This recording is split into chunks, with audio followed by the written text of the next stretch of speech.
Sir only ఇప్పుడు వాళ్ళకి idea వచ్చింది, ఓకే కొంచెం సేఫ్ సెక్యూర్ ఫీల్ వచ్చింది, ఓకే నేను కూడా అఫోర్డ్ చేయగలను ఈ బ్లాక్ దాటాక. సార్ మ్యాక్సిమం వచ్చే స్టూడెంట్స్ ఎక్కువ ఎక్కడికి వెళ్ళడానికి ఇంట్రెస్ట్ చూపిస్తారు? మెజారిటీ ఆఫ్ ద స్టూడెంట్స్ వచ్చేసి ఈ మధ్య బాగా యూకే వెళ్తున్నారు మేడం స్టూడెంట్స్.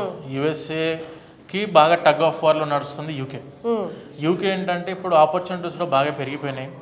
స్టూడెంట్స్కి కూడా వీసా గ్యారంటీ కాబట్టి ప్లస్ ఆప్షన్స్ కూడా బాగా జాబ్ ఆపర్చునిటీస్ కూడా బాగున్నాయి. అక్కడ సెటిల్ అవ్వడానికి కూడా ఆప్షన్స్ యూకే ఎక్కువ ఇస్తుంది విత్ వెరీ లో కాస్ట్, చాలా తక్కువ బడ్జెట్లో.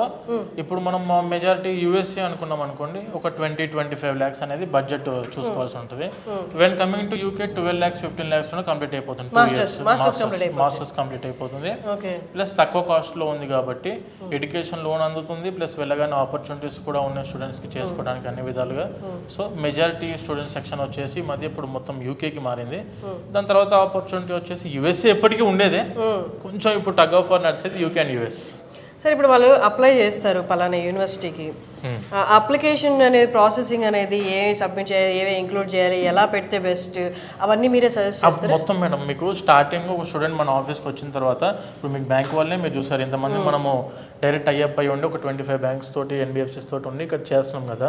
సేమ్ అదే విధంగా డే 1 నుంచి పాస్పోర్ట్ దగ్గర నుండి స్టార్ట్ చేస్తాం మేము అప్లికేషన్స్ అనేటివి.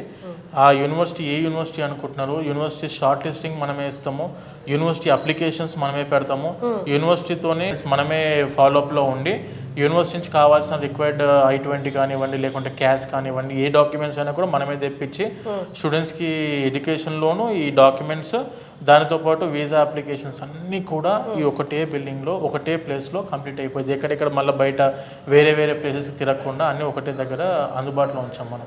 Okay, amazing sir. సార్ అంటే ఇప్పుడు నార్మల్గా ఒక ఆఫీస్లోకి ఎంటర్ అయితే ఇదొక చోట అదొక చోట ఇదొక చోట అనేది ఎప్పటి నుంచో ఉన్నది కామన్గా, కానీ ఒకటే చోట ఫ్లోర్ వైజ్ ఇలా అరేంజ్ చేయాలి అంటే ఈ ఫీల్డ్లో ఎన్నో ఏళ్ళ ఎక్స్పీరియన్స్ ఉంటే కానీ, స్టూడెంట్స్ ఫేస్ చేసిన ప్రతి ప్రాబ్లం మీకు అవగాహన ఉంటే కానీ ఇంత కీన్గా ప్లాన్ చేయాలి. సో నెక్స్ట్ ఫ్లోర్ ఏంటి సార్? మీరు చెప్పారు ఫ్లోర్ వైజ్ ఒక్కో ఫ్లోర్ అంతా మనం చూసారు మీరు ఆల్రెడీ. ఫిన్టెక్ సంబంధించిన టీం అంతా కూడా ఇక్కడే ఉంటారు.